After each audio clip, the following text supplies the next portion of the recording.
Hello viewers, welcome to vibe news. Social media పోస్టులపై పోలీసుల serious. అడ్డగోల పోస్టులకు కేసులు తప్పవని వార్నింగ్. ప్రస్తుత రోజుల్లో సోషల్ మీడియా హవా నడుస్తోంది. ప్రతి చిన్న విషయం దగ్గర నుండి వార్తల వరకు సోషల్ మీడియాలోనే జనం ఫాలో అవుతున్నారు.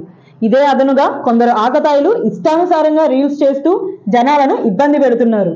రోడ్లపై పిచ్చిగా వ్యవహరించడం, డబ్బులు వెదజల్లడం, వెకిలి చేష్టలతో అందరినీ బెంబేలెత్తిస్తున్నారు.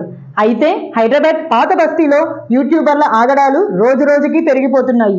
ఇష్టానుసారంగా అసత్య కథనాలు ప్రచారం చేస్తూ పబ్బం గడుపుకుంటున్నారు. ఇటీవల 9 మంది యూట్యూబర్లపై కేసు నమోదైంది.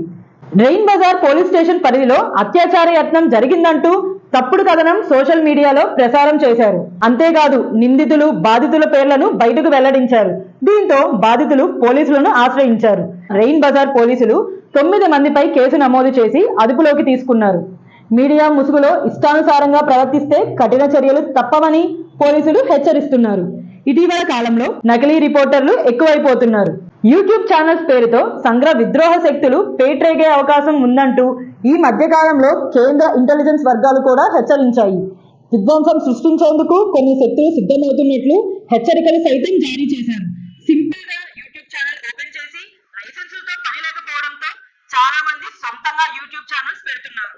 ఏదో ఒక న్యూస్ ఛానల్ పేరు పెట్టుకొని రిపోర్టర్లుగా చలామణి అయిపోతున్నారు. నిజమైన మీడియాతో ఎలాంటి సంబంధాలు లేకపోయినా ఇలా చేయడంతో ఇప్పుడు ప్రమాదం లేకున్నా రాను రాను మరింత ప్రభావం ఉంటుందని ఐబీ హెచ్చరిస్తోంది. ఈ విషయంలో కాస్త అప్రమత్తంగా ఉండాలని రాష్ట్రాలకు కేంద్రం హెచ్చరికలు పంపింది. ఏదో ఒక లోగో పెట్టుకొని తిరుగుతున్న వారి విషయంలో అప్రమత్తంగా ఉండాలని అంటున్నారు. అక్రిడేషన్ ఉన్న జర్నలిస్టుల అంశంలో కాకుండా మిగిలిన వారి పట్ల జాగ్రత్తగా వ్యవహరించాలని సూచిస్తున్నారు.